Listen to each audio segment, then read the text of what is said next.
नमस्कार। अंतर्राष्ट्रीय खबरों के हमारे इस खास कार्यक्रम खबर दुनिया की में आपका स्वागत है। मैं हूं चंद्रशेखर जोशी। इस कार्यक्रम में हम आपको इस वक्त की बड़ी अंतर्राष्ट्रीय खबरें बताते हैं, साथ ही दो बड़ी खबरों पर अपने विशेषज्ञ मेहमान के साथ चर्चा भी करते हैं। आज हम भारत द्वारा पाकिस्तान के प्रोपेगेंडा पर की गई डिजिटल स्ट्राइक और युद्ध विराम की ओर बढ़ते रूस यूक्रेन युद्ध पर चर्चा करेंगे। लेकिन आइए सबसे पहले आपको दिखाते हैं इस वक्त की अंतर्राष्ट्रीय हेडलाइंस। पाकिस्तान पर नकेल कसने का सिलसिला जारी। सरकार ने नफरत फैलाने वाले 16 पाकिस्तानी यूट्यूब चैनल पर लगाया प्रतिबंध। बीबीसी को भी संवेदनशील खबरों के लिए दी चेतावनी।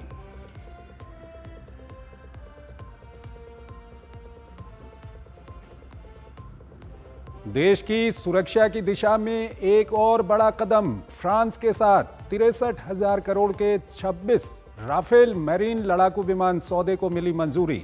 2028 में पहुंचेगी पहली खेप।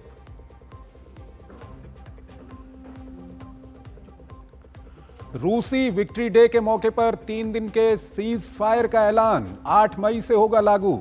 यूक्रेन ने कहा अगर रूस वास्तव में है गंभीर तो तुरंत बंद करे हमले। ईरान ने इजराइल पर लगाया अमेरिका के साथ परमाणु वार्ता विफल करने की कोशिश का आरोप। नेतन्याहू ने ईरानी परमाणु कार्यक्रम को पूरी तरह बंद करने की रखी मांग। फ्रांस, स्पेन, पुर्तगाल और बेल्जियम में बिजली सप्लाई ठप। ब्लैकआउट के कारण हवाई सेवाओं से लेकर मेट्रो तक संचालन पर पड़ा असर। बड़ी आबादी अंधेरे में डूबी।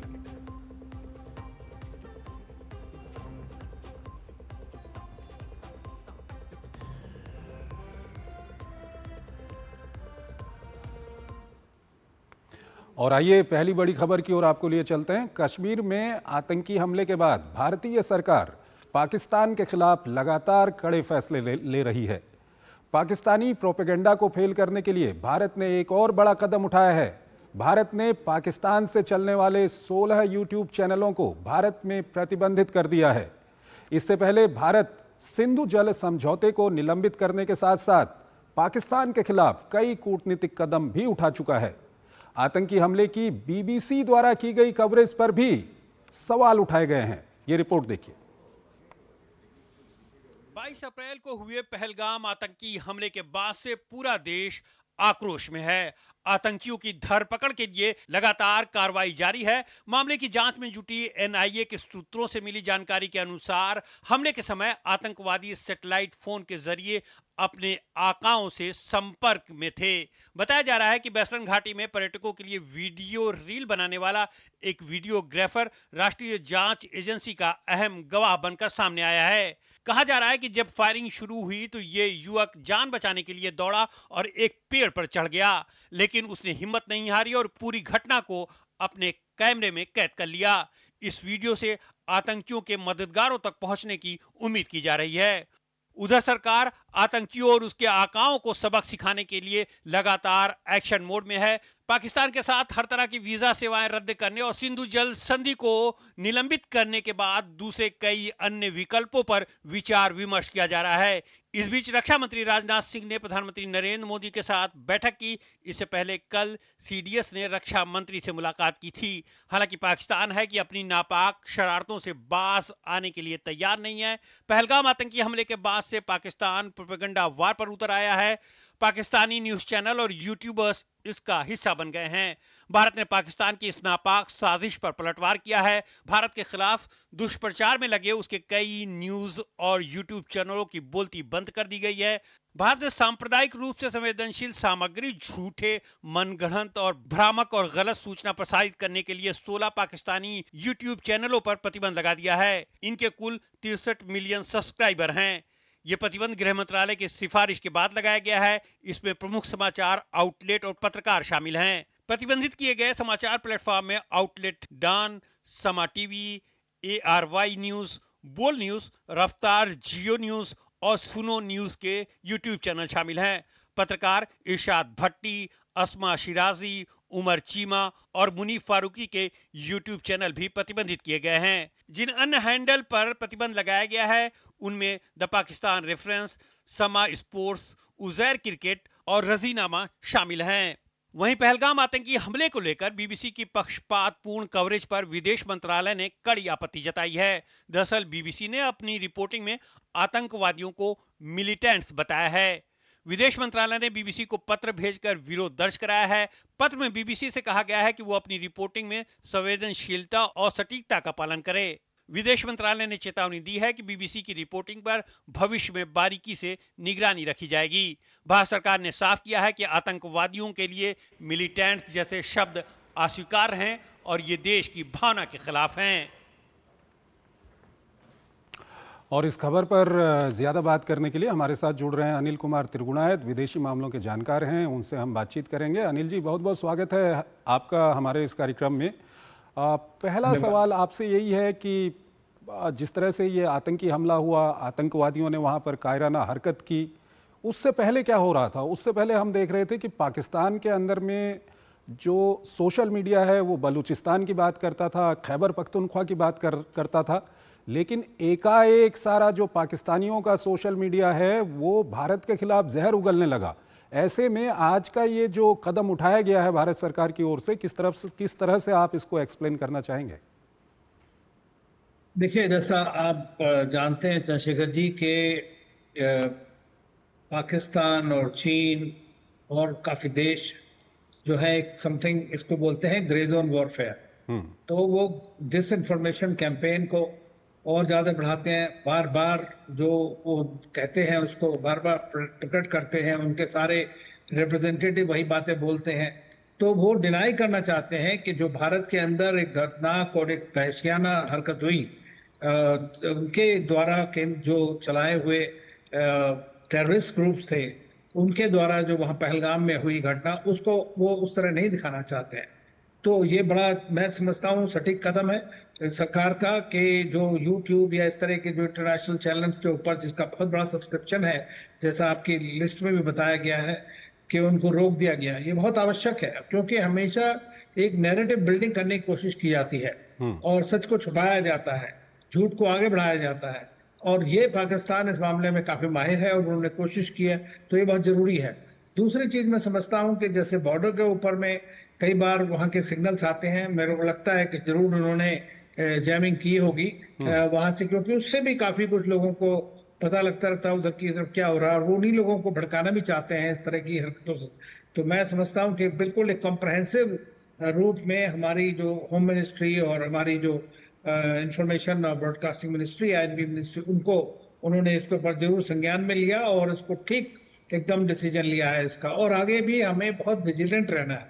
देखिए, आजकल जो मैं कई बार आपके दूसरे चैनल पे देखता हूं कि वो पाकिस्तानी गैस को बुलाते हैं, और पाकिस्तानी गैस जो है वहां बकवास वही करता है जो आप इन चीजों के बारे में रोकने की कोशिश कर रहे हैं।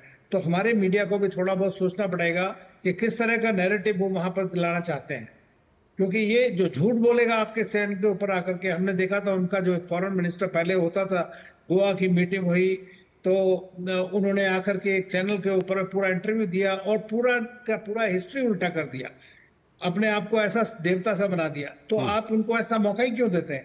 तो मेरे ख्याल से इस बात को जरूर ध्यान रखना चाहिए बाकी लोगों को भी। इसके अलावा जो बीबीसी एक उदाहरण है, उसके अलावा जो अन्य इंटरनेशनल प्लेटफॉर्म हैं, कई जगह हमने देखा है कि मिलिटेंट शब्द का यूज़ हो रहा है। इसको लेकर के बीबीसी के सामने कड़ी शिकायत और चेतावनी दी गई है सरकार की ओर से। ये जो भावनाओं को आहत करने वाला मामला है कि आप मिलिटेंट कह दें, बल्कि एक ये न सिर्फ आतंकवादी घटना थी बल्कि कायराना आतंकवादी ये घटना थी, इसको आप किस तरह से?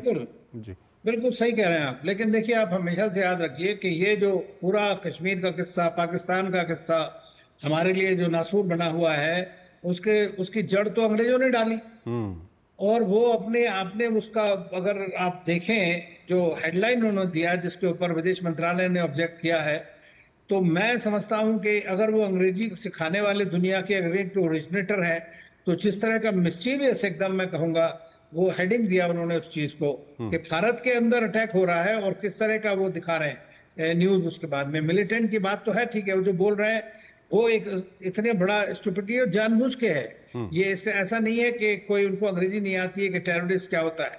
तो लेकिन ये जानबूझ के इस तरह के शब्दावली का प्रयोग करना, और उसके लिए मैं समझता हूं कि बीबीसी को जो है वार्निंग देना चाहिए, और ज्यादा अगर करते हैं तो उसको बंद भी करना चाहिए, क्योंकि फिर वो क्या करेंगे, दूसरे जैसे अल जजीरा है, बीबीसी है, और भी अमेरिकन चैनल, कई सारे चैनल्स हैं, फॉरेन चैनल जो हैं, उनके लिए तो ये एक तरह का एंटरटेनमेंट है, मैं ये समझता हूँ। क्योंकि वो कभी भी सीरियस नहीं है कि भारत के ऊपर जो भारत तरक्की कर रहा है, भारत आगे बढ़ रहा है, उस बात से उनको खुशी आता है नहीं। बोलेंगे स्टेटमेंट दूसरे आएंगे, लेकिन जहां उनको मौका मिलेगा उसको काटने की कोई पूरी तैयारी है। तो बीबीसी जो है गवर्नमेंट का चैनल है, कौन सा प्राइवेट चैनल, तो उसको जो है मैं समझता हूँ कि स्ट्रांग है, और पहली बार नहीं हुआ है, बार बार ऐसा होता रहा है। अनिल जी, आप जो मैंने पहले कहा उसको आप किस तरह से देखते हैं? हमने देखा था कि ये जो आतंकवादी हमला था, इससे पहले कहीं ना कहीं जो सुर्खियां थी वो सुर्खियां बलूचिस्तान को लेकर के थी, केपीके को लेकर के थी, लेकिन अभी भी वहाँ पर घटनाएं हो रही हैं, लेकिन सुर्खियां कहीं और डाइवर्ट हो गई हैं। इसको आप देखिए, अब उन्होंने ये अब जो है वो उनकी सरकार के उस पर चल रहे हैं, अब सारे जो चैनल्स हैं, या उन्होंने पूरी अपनी जो एक तरह की आर्मी है, जैसे लड़ाई शुरू होने का टाइम होता है या लड़ाई होती है, तो लड़ाई एक तो फील्ड बैटल फील्ड पे होती है, एक स्पेस में होती है, एक डिसइंफॉर्मेशन कैंपेन के थ्रू होती है। तो इस वक्त उनको प्रायोरिटी सिर्फ ये सबको लगा दिया है ऐसी बात करने के लिए। इसका मतलब ये नहीं है कि बलोच प्रॉब्लम और पश्तून प्रॉब्लम या अफगानिस्तान की प्रॉब्लम कहीं खत्म हो गई है। वो बिल्कुल प्रॉब्लम बहुत स्ट्रांग है, और उसी की तरफ से ये दिखाना चाहते हैं कि भाई इस वक्त पाकिस्तान यूनाइटेड है, जो बिल्कुल नहीं है। पाकिस्तान इंटरनली जो है इम्प्लोड करने वाला है बहुत जल्दी। तो इसलिए उनको ये दिखाना चाहते हैं वहां पर के, लेकिन सुन कौन रहा है? देखिए, हम तो समझते हैं कि अंदर क्या हो रहा है उनकी बातों से, कि वहां पर क्या हाल है, तो वो अपने लोगों को जो भी सिखाना चाहे बताएं, लेकिन हमारे लोगों को जो है इस बारे में और भी परिप्रेक्ष्य बिल्कुल सही रखना चाहिए कि ये एक आतंकी हमला था, एक कायराना हमला था, एक वहशी हमला था, और उसका जवाब उसी तरह से देना चाहिए ताकि वो हमेशा आगे तक याद रखें। अनिल जी, साइकोलॉजिकल वॉरफेयर कहें या इंफॉर्मेशन वॉरफेयर कहें, आपको क्या लगता है अभी और कौन कौन से कदम उठाने काफ़ी ज़रूरी हैं? देखिए, मेरा मानना यह है, हमेशा से रहा है, मैंने बहुत बार लिखा भी है और कहा भी है, कि हमें एक प्रोएक्टिव स्ट्रेटजी रखनी पड़ेगी। एक 24/7 एक कम्युनिकेशन स्ट्रेटजी होनी चाहिए, रोबस्ट कम्युनिकेशन होना चाहिए हमारा।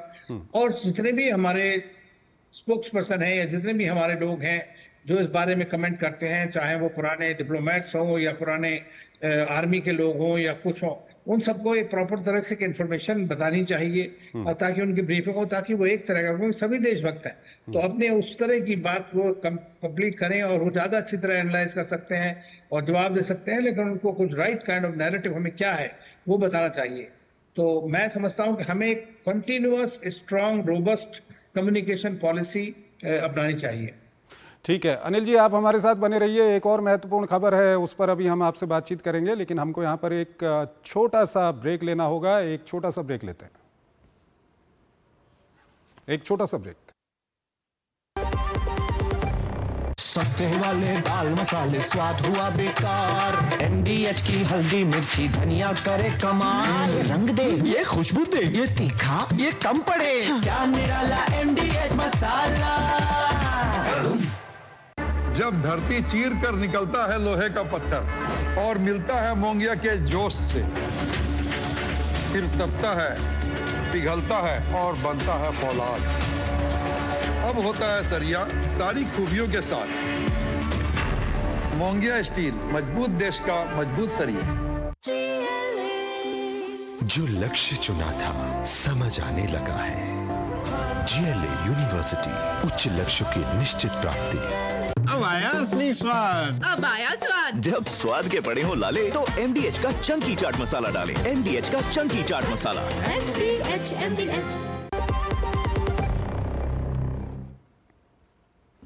स्वागत है आपका ब्रेक के बाद। अगली खबर की ओर आपको लिए चलते हैं। रूस यूक्रेन युद्ध अभी भी पहले की तरह जारी है, लेकिन अब अमेरिकी राष्ट्रपति ट्रंप का दबाव कहें या रूस की कोई नई रणनीति, रूस ने विक्ट्री डे समारोह का हवाला देकर यूक्रेन के खिलाफ 8 से 10 मई यानी कि 3 दिन के युद्ध विराम की घोषणा कर दी है। दूसरी ओर रूस और उत्तर कोरिया ने यह साफ कर दिया है कि रूस के कुर्स्क के इलाके से रूसी सेना ने उत्तर कोरिया की मदद से यूक्रेनी सैनिकों को बाहर कर दिया है। इस सब के बीच रूस और यूक्रेन के बीच स्थायी युद्ध विराम को लेकर सीधी बातचीत कब होगी, ये एक बड़ा सवाल बना हुआ है। ये रिपोर्ट देखिए। शायद राष्ट्रपति पुतिन को लगने लगा है कि रूस राष्ट्रपति ट्रंप की लंबे समय तक नाराजगी झेल नहीं पाएगा। कहीं ट्रंप का खराब मूड रूस का बना बनाया खेल न बिगाड़ दे। ट्रंप तो क्रीमिया भी रूस को देने के लिए तैयार हैं, लेकिन मॉस्को के रुख में अभी तक नरमी दिखाई नहीं दे रही थी। लेकिन पिछले दिनों ट्रंप ने पुतिन से कड़े शब्दों में कह दिया कि बहुत हो गया, बंद करो खून खराबा। अब रूस ने थोड़ी लचक दिखाते हुए 3 दिन के अस्थायी युद्ध विराम का एक तरफा ऐलान कर दिया है। ये युद्ध विराम 8 मई से 10 मई तक लागू रहेगा। मॉस्को ने कीव से भी इस युद्ध विराम का पालन करने की अपील की है। 72 घंटे का ये युद्ध विराम मॉस्को में द्वितीय विश्व युद्ध की जीत की 80वीं वर्षगांठ के कार्यक्रमों के बीच पड़ेगा। क्रेमलिन ने कहा है कि मानवीय भावनाओं के आधार पर रूस विजय दिवस के दौरान युद्ध विराम कर रहा है और इस दौरान सभी सैन्य कार्रवाई रोकी जाएगी। लेकिन साथ ही ये भी चेतावनी दी है कि अगर यूक्रेन युद्ध विराम का उल्लंघन करता है तो रूसी सेना उचित और प्रभावी जवाब देगी। इससे पहले ईस्टर के मौके पर 30 घंटे के युद्ध विराम की घोषणा की गई थी, लेकिन इसका कोई खास प्रभाव नहीं दिखा था। दोनों पक्षों ने एक दूसरे पर सैकड़ों बार युद्ध विराम तोड़ने का आरोप लगाया था। यूक्रेन ने राष्ट्रपति पुतिन की घोषणा पर प्रतिक्रिया देते हुए कहा है कि कीव स्थायी, टिकाऊ और पूर्ण युद्ध विराम का समर्थन करने के लिए तैयार है। विदेश मंत्री आंद्रेई सिबिहा ने कहा कि अगर रूस वास्तव में संघर्ष विराम चाहता है तो उसे तुरंत अपने हमले बंद कर देने चाहिए। इस बीच व्हाइट हाउस ने कहा है कि राष्ट्रपति ट्रंप युद्ध समाप्त करने के लिए स्थायी युद्ध विराम चाहते हैं। व्हाइट हाउस की प्रवक्ता ने कहा कि ट्रंप पुतिन और ज़ेलेंस्की के रवैये से काफी निराश हैं और युद्ध बंदी के लिए दोनों नेताओं को बातचीत की मेज पर ही आना होगा। इससे पहले रूस ने यूक्रेन के साथ बिना शर्त बातचीत की पेशकश की थी। इस बीच उत्तर कोरिया ने पहली बार माना है कि उसकी सेना ने रूसी क्षेत्र कुर्स्क पर दोबारा नियंत्रण हासिल करने में बड़ी भूमिका निभाई है। इसके बाद पुतिन ने उत्तर कोरियाई सैनिकों की बहादुरी और समर्पण की तारीफ की। उन्होंने धन्यवाद ज्ञापन जारी करते हुए कहा कि प्योंगयांग के सैनिकों ने रूसी योद्धाओं के साथ कंधे से कंधा मिलाकर अपनी मातृभूमि की तरह हमारी मातृभूमि की रक्षा की। इससे पहले 26 अप्रैल को रूस ने दावा किया था कि कुर्स्क प्रांत पर अब पूरी तरह से उसका नियंत्रण हो चुका है। हालांकि यूक्रेन ने इस दावे को खारिज कर दिया था। अनिल कुमार तिरगुनायत हमारे साथ जुड़े हुए हैं, विदेशी मामलों के जानकार हैं, उनसे हम बातचीत करेंगे इस मामले पर। अनिल जी, जो आज रूस की ओर से 3 दिन के युद्ध विराम की घोषणा की गई है, 8 मई से 10 मई के बीच में कहा गया है कि ये विक्ट्री डे के कारण हम ये फैसला ले रहे हैं, इसको आप किस तरह से देखते हैं? कहीं ये इंतज़ार तो नहीं किया जा रहा था कि कुर्स्क रूस का इलाका है जहाँ पर यूक्रेनी सेना घुस गई हैं, वो जब तक पूरी तरह से बाहर ना हो जाएं, और अब वो पूरी तरह से बाहर हो गई हैं तो एक संकेत दिया गया है कि आने वाले समय में युद्ध विराम का? देखिए, मेरा मानना यह है कि ये बात आपकी बिल्कुल सही है कि जो कुर्स्क उसके अंदर, जैसे यूक्रेन काफी अंदर तक घुस गया था और काफी साल कंट्रोल, पूरा साल भर कंट्रोल रखा उन्होंने, तो ये एक बड़ी सेना, जो रूस एक बड़ी पावर है, उसके लिए एक बहुत बड़ी, मैं समझता हूं कि परेशानी का सबब था। और एक तरह का ये दिखा रहा था कि वो वल्नरेबल है। इसलिए पुतिन का सबसे बड़ा फोकस ये था कि किस तरह उस एरिया को छुड़ाया जाए यूक्रेन से, यूक्रेन के सैनिकों को एक्सपेल किया जाए। अब आपने देखा कि जिस तरह प्रेसिडेंट ट्रंप की अप्रोच रही, यूक्रेन को सपोर्ट थोड़ा कम होता हुआ दिखा है, यूक्रेन की सेना भी कम हो गई है और उनके काफी नुकसान हो रहा है उनको। तो ऐसे में पुतिन ने अपना प्रेशर कंटिन्यूअसली बनाए रखा और साथ में नॉर्थ कोरियन सैनिक जो बड़े फियर्स हैं एक्चुअली लड़ाई में, उन्होंने काफी उनका मदद करी उसमें। तो फाइनली कुछ दिन पहले, कल परसों तक शायद थोड़ी बहुत जगह वहां पर रह गई हैं टुकड़ियां इनकी, लेकिन उनको, जैसा आपको याद है कि ट्रंप ने कहा है कि उनको मारा ना जाए, उनको थोड़ा सा ये किया जाए। तो मैं समझता हूं कि ये पुतिन के लिए कहने को, विक्ट्री डे होने से पहले 9 मई को विक्ट्री डे होता है, तो 9 मई को पहले उनको ये छुड़ाना था, उनका ऑर्डर था और ये हो भी गया है। तो अब पुतिन भी चाहते हैं, क्योंकि उनको पता है कि इस वक्त अमेरिका के साथ उनके रिश्ते ठीक होना बहुत आवश्यक है। और दोनों इस तरह बात करें तो 2 ट्रैक पे बात चल रही है। एक तो रशिया यूक्रेन वॉर को खत्म करने की बात चल रही है, दूसरी अमेरिका और रूस के संबंधों को सुधारने की बात चल रही है। तो रूस और अमेरिका के जो संबंध है उसमें तो बातचीत ठीक ठाक चल रही है, आगे बढ़ रहा है, एम्बेसी खोलने का, इन्वेस्टमेंट करने का, ये सारी बातें चल रही हैं साइमल्टेनियसली। लेकिन प्रेसिडेंट ट्रम्प ने चूंकि पहले से ही हमेशा कहा है कि अगर मैं होता तो ये युद्ध ना होता और मैं 24 घंटे में बंद करा दूंगा, तो 24 घंटे के आज 80 दिन ज्यादा हो गए। तो मैं समझता हूं कि वो फ्रस्ट्रेटेड तो हैं, और ना रशिया ना यूक्रेन ये चाहता है कि अमेरिका बिल्कुल ही उससे हाथ छुड़ा ले। वो जानते हैं कि जब तक ट्रम्प चाहते हैं तभी तक ये कुछ ना कुछ हो सकता है। तो पुतिन भी मैं समझता हूं इस वक्त इंटरेस्टेड है कि किस तरह किया जाए। अभी कल आपने देखा कि जो वेटिकन में जेलेंस्की और ट्रम्प की मीटिंग हुई, उसके बाद ट्रम्प ने कहा है कि शायद क्राइमिया, जो जिसको रशिया के लिए बहुत स्ट्रेटेजिकली इंपॉर्टेंट है, जो 2014 में रूस से लिया हुआ था, उसको देने के लिए यूक्रेन राजी हो गया है। तो अब बात यह है कि 3 दिन की, अगर पहले हमने देखा जो 30 घंटे की हुई थी उसमें हजारों वायलेशन हुए।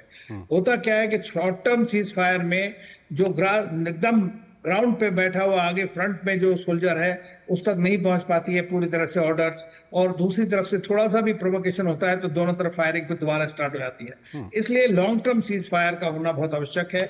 लॉन्ग टर्म को लेकर के अनिल जी, जो प्रेसिडेंट ट्रम्प ने वेटिकन जाने से पहले कहा था, उन्होंने कहा था कि अब दोनों ओर करीबन ये डील फाइनल हो चुकी है, दोनों ओर के जो शीर्ष नेतृत्व हैं या शीर्ष जो लीडरशिप है उनको आपस में बातचीत करनी चाहिए। लेकिन आज क्रेमलिन की ओर से कहा गया है कि हम क्यों करें, पहले यूक्रेन आए बात करें। तो ये अब दोनों में बातचीत पे कहीं ना कहीं बात रुकी हुई है, इसको आप किस तरह से देखते हैं? नहीं, बातचीत देखिए ना, वैसा है कि ट्रम्प अगर पुतिन तो ये सोच रहा है कि हम तो जीत ही रहे हैं, हमने 25% उनका जमीन ले रखी है, हथियार रखी है, उनका अपर हैंड है इस वक्त में लड़ाई लड़ने के लिए, उनके पास अभी इक्विपमेंट भी है, और काफी हद तक वेस्टर्न जो सिस्टम है उसको उनमें दरार पड़ चुकी है। देखिए, यूरोप और अमेरिका के बीच में यूक्रेन को लेकर के काफी डिफरेंस मतभेद है दोनों के बीच में, और बिना अमेरिका के सपोर्ट के ना यूक्रेन आगे बढ़ सकता है ना यूरोप उनको पूरी तरह सपोर्ट कर सकता है। तो अमेरिका का होना बहुत आवश्यक है इसमें। उस बात को ट्रम्प भी पुतिन भी समझते हैं, और लेकिन वो भी चाहते हैं कि भाई हमारे रिश्ते अब जो बढ़ रहे हैं अमेरिका के साथ में बढ़ते रहें। तो बोले कुछ भी, लेकिन मेरा मानना यह है कि दोनों साइड इस बार में एग्री किए हैं कि किसी तरह से फेस टू फेस बात होगी, वेदर उनके दोनों लीडर्स के बीच में होगी या किसी नंबर 2 या नंबर 3 या डिफेंस सिक्योरिटी एडवाइजर जैसे भी हो, और इवेंचुअली दोनों के बीच में होगा। डिसाइड तो पुतिन को करना है इस वक्त कि कितनी चीज वो जो जीत लिया है उस जमीन को कितना छोड़ने को वो तैयार है। यानी कि ये कहा जा सकता है कि रूस यूक्रेन युद्ध जो है वो अब स्थायी संघर्ष विराम के काफी करीब है। वैसे आशा तो करनी चाहिए ना, एज ए डिप्लोमेट तो मैं farmer diplomat I can only say कि हाँ भाई वॉर युद्ध रुकना चाहिए किसी भी तरह से। ठीक तो है सर, ये तो मैं कहूंगा, और हो सकता है कि रुक भी जाए। ठीक है, बहुत बहुत शुक्रिया सर आपका हमारे इस कार्यक्रम में जुड़ने के लिए, और दोनों ही महत्वपूर्ण विषयों पर अपना महत्वपूर्ण विश्लेषण हमारे दर्शकों के साथ साझा करने के लिए। यहाँ पर एक छोटा सा ब्रेक लेंगे, ब्रेक के बाद आज की कुछ और महत्वपूर्ण अंतर्राष्ट्रीय खबरें आपको बताएंगे।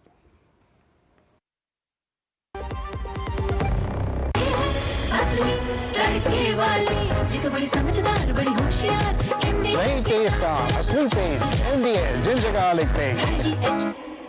यार मार्केट कैसा ऊपर नीचे होता है। सनसेट से पहले म्यूचुअल फंड के मैदान से निकलने का टाइम आ गया है। अच्छा एक बात बता, तू इंडियन टीम का फैन कब से? 96 से सेमीज तक पहुंचे थे यार, फिर हार गए। तो क्रिकेट देखना बंद कर दिया? अरे नहीं नहीं, ऐसे कैसे, team India forever bro. Exactly, career, investment और लाइफ में ऊपर नीचे होता रहता है यार।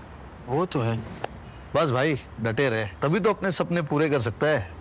लाइफ और म्यूचुअल फंड्स में लॉन्ग टर्म सोचना सही है। सही है। हाँ, म्यूचुअल फंड निवेश बाजार जोखिमों के अधीन है। योजना से जुड़े सभी दस्तावेजों को ध्यान से पढ़ें। जो लक्ष्य चुना था समझ आने लगा है। GLA यूनिवर्सिटी, उच्च लक्ष्यों की निश्चित प्राप्ति। शादी का किचन महके जहां, गोल्डी किचन किंग मसाले हो वहां। गोल्डी लाई है फ्रेश लॉक टेक्नोलॉजी, जो रखे मसालों को हर समय फ्रेश। स्वागत है आपका ब्रेक के बाद। अंतर्राष्ट्रीय खबरों के इस कार्यक्रम को हम यहीं पर समाप्त करते हैं, लेकिन जाते जाते आपको छोड़ जाते हैं आज की कुछ और महत्वपूर्ण अंतर्राष्ट्रीय खबरों के साथ। आप इन खबरों को देखिए और हमारी पूरी टीम को इजाज़त दीजिए। नमस्कार।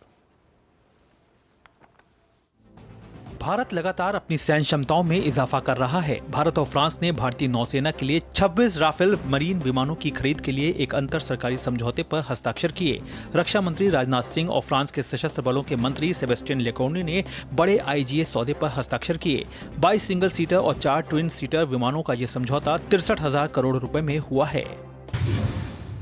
यूरोप के कई देशों में ब्लैकआउट हो गया है। फ्रांस, स्पेन, पुर्तगाल और बेल्जियम में बिजली सप्लाई ठप हो गई है। कई जगहों पर बिजली कटने से हवाई और मेट्रो सेवा पर असर पड़ा है। इससे जनता को काफी परेशानी हो रही है। बिजली क्यों कटी, फिलहाल इसकी वजह की जांच की जा रही है। ईरान और अमेरिका के बीच आगे बढ़ रही परमाणु वार्ता के बीच ईरान ने इजराइल पर आरोप लगाया है कि वह वार्ता को विफल करने की कोशिश कर रहा है और ट्रंप के कूटनीतिक कदम तय कर रहा है। ईरानी विदेश मंत्री अब्बास अरागची के इस आरोप के बीच इजरायली पीएम नेतन्याहू ने ईरान के परमाणु कार्यक्रम को पूरी तरह बंद करने की मांग की है। पोप फ्रांसिस का उत्तराधिकारी यानी नया पोप ढूंढने के लिए वेटिकन में 7 मई से कॉन्क्लेव शुरू होगा। 80 साल से कम उम्र के कार्डिनल्स सीक्रेट बैलेट के जरिए वोट डाले जाएंगे। 252 कार्डिनल्स में से करीब 130 ही वोट डाल सकते हैं। पोप चुने जाने के लिए 2/3 बहुमत मिलना जरूरी है। अमेरिका के यमन में हूती विद्रोहियों के ठिकानों पर हवाई हमले जारी हैं। ताजा हमले में बीती रात ऑपरेशन रफ राइडर के तहत यमन की राजधानी सना में हवाई हमले में 8 लोग मारे गए हैं। वहीं अमेरिकी सेना ने बताया है कि बीते 1 माह में उन्होंने यमन में हूती विद्रोहियों के ठिकानों पर 800 से ज्यादा हमले किए हैं। कनाडा में आम चुनाव के लिए सोमवार को मतदान हुआ। भारतीय समय के अनुसार मंगलवार सवेरे या दोपहर तक हो सकती है विजेता की घोषणा। ट्रंप टैरिफ इस बार मुख्य मुद्दा है और प्रधानमंत्री पद के लिए लिबरल पार्टी के वर्तमान प्रधानमंत्री मार्क कार्नी और विपक्षी कंजर्वेटिव पार्टी के नेता पियरे पॉलिवियर मुख्य प्रतिद्वंदी हैं।